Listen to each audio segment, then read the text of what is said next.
नमस्कार मित्रांनो, मी तुकाराम सुरनर जे आर आणि योजना या यूट्यूब चॅनलमध्ये आपल्या सर्वांचं स्वागत आहे. आजच्या व्हिडिओमध्ये एक महत्त्वाचा विषय पाहणार आहोत, तो म्हणजे शेतकऱ्यांसाठी अत्यंत जिव्हाळ्याचा प्रश्न असलेला तो म्हणजे पीक विमा. ₹1 विमा भरण्याची जी काही स्कीम होती, ती शेतकऱ्यासाठी फक्त ₹1 भरायचा आणि बाकीची जी काही रक्कम असेल तर शासन भरत होतं.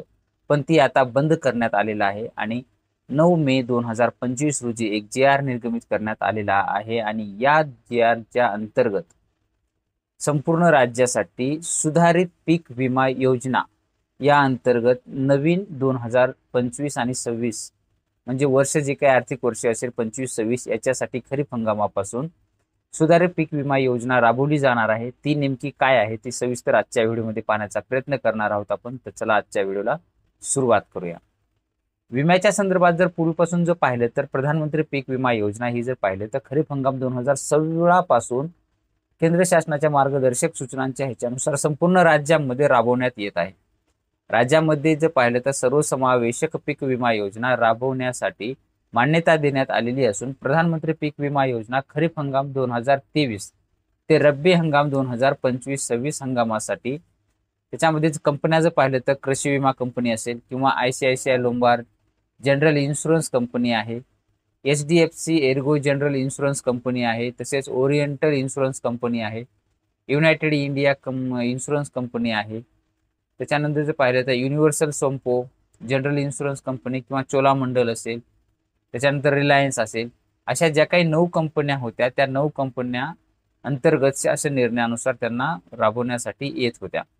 पण माननीय मुख्यमंत्री महोदयांच्या अध्यक्षतेखाली 20 मार्च 2025 रोजीच्या जी काही झालेली बैठक असेल त्या बैठकीच्या ह्याच्यामध्ये निर्देशास अनुसरून राज्यामध्ये सद्यस्थितीमध्ये राबवण्यात येणारी जे काही सर्वसमावेशक पीक विमा योजना म्हणजे ₹1 पीक विमा योजना आहे त्या योजनेमध्ये बदल करण्यात आलेले आहेत आणि केंद्र शासनाच्या मार्गदर्शक सूचनानुसार शेतकऱ्यांकडून खरीप हंगामासाठी 2%, तर रब्बी हंगामासाठी 1.5% आणि नगदी पिकं जर असतील तर त्याच्यासाठी 5% असा शेतकरी हिस्सा घेऊन उर्वरित जी काही रक्कम असेल ते केंद्र आणि राज्य शासन भरणार आहे. पण यापूर्वी काय होतं की फक्त शेतकऱ्याकडून ₹1 घेतला जात होता, पण ते कोणतंही पीक असो, खरीपचं असेल, तुमचं रब्बीचं असेल किंवा तुमचं नगदी पीक असेल, फक्त ₹1 घेऊन बाकीचा जो काही हिस्सा असेल ते शासन भरत होतं. पण आता इथून 2025-26च्या खरीप हंगामापासून जर पाहिलं तर तुमचा खरीपचा विमा जर असेल तर तुम्हाला 2% भरावं लागणार आहे.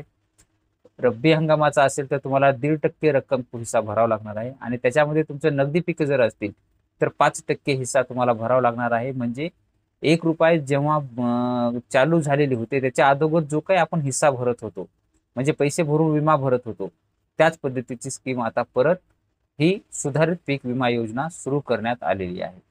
त्या अनुषंगाने जर पाहिलं तर ह्याच्यामध्ये काय झालेलं आहे की ही जी सुधारित पीक विमा योजना आहे ते राबवण्यासाठी 29 एप्रिल 2025 रोजीची जी काही मंत्रिमंडळ बैठकीमध्ये मान्यता देण्यात आलेली आहे त्याच ह्याच्यामध्ये पुढील निर्णय घेण्यात आलेला आहे की सन 2025-26च्या खरीप हंगामापासून राज्यामध्ये सर्वसमावेशक पीक विमा योजनेमध्ये बदल करून केंद्र शासनाच्या जे काही मार्गदर्शक सूचनेनुसार पूर्वीप्रमाणेच म्हणजे अगोदर जे काही पैसे भरून होते पूर्वीप्रमाणेच विहित केलेल्या खरीप हंगामासाठी 2%, रब्बी हंगामासाठी 1.5% आणि नगदी पिकांना 5% असा शेतकरी हिस्सा घेऊन उर्वरित पिकांकरिता जो काही हप्ता असेल उर्वरित पीक तो हप्ता केंद्र व राज्य शासनामार्फत देण्यात येऊन पीक कापणी प्रयोगावर आधारित सुधारित पीक विमा योजना राबवण्यासाठी मान्यता देण्यात आलेली आहे. या संदर्भातील आज 9 मे 2025 रोजी जे-आर निर्गमित करण्यात आलेला आहे आणि या जे-आर अंतर्गत 2025-26च्या हंगामासाठी हा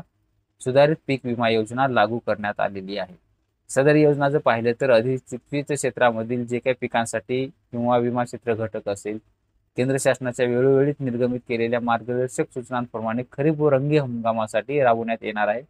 सुधारित पीक विमा जी आहे ती खरीप व रब्बी हंगामाकरिता केवळ जे काही खालील जोखमीचे असतील त्यांच्यासाठीच राबवण्यात येणार आहे. त्याच्यामध्ये जर पाहिलं तर पीक पेरणीपासून ते पीक काढणी पडणे जो काही कालावधी आहे या कालावधीमध्ये वीज कोसळणे, गारपीट असेल, वादळ असेल किंवा चक्रीवादळ असेल किंवा यामुळे जे काही लागलेली नैसर्गिक आग असेल, पूर असेल किंवा जे क्षेत्र जलमय झालेलं असेल म्हणजे पूर्ण क्षेत्र पाण्याने भरलेलं असेल किंवा भूस्खलन झालेलं असेल किंवा अतिवृष्टी झालेली असेल किंवा दुष्काळ पडलेला असेल किंवा पावसामध्ये खंड पडलेला असेल किंवा जे काही कीड असेल किंवा रोग असेल इत्यादी ज्या काही बाबींमुळे उत्पादनामध्ये येणारी घट आहे या बाबींकरता ही योजना लागू करण्यात येणार आहे.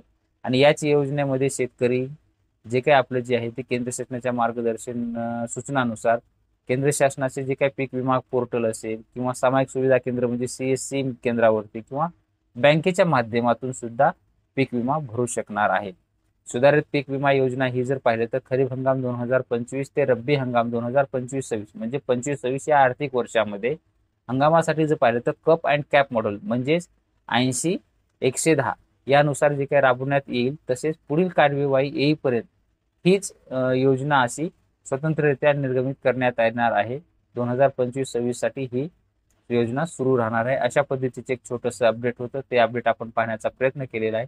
असेच नवीन व्हिडिओ आपल्या चॅनलवरती येत असतात. तुम्ही ज्या चॅनलवरती नवीन असाल तर आपल्या चॅनलला सबस्क्राईब करून बाजूचे बेल आयकॉन दाबून लाईक करायला मात्र विसरू नका, जेणेकरून व्हिडिओ अपलोड करताच माहिती तुमच्यापर्यंत पोहोचवली जाईल.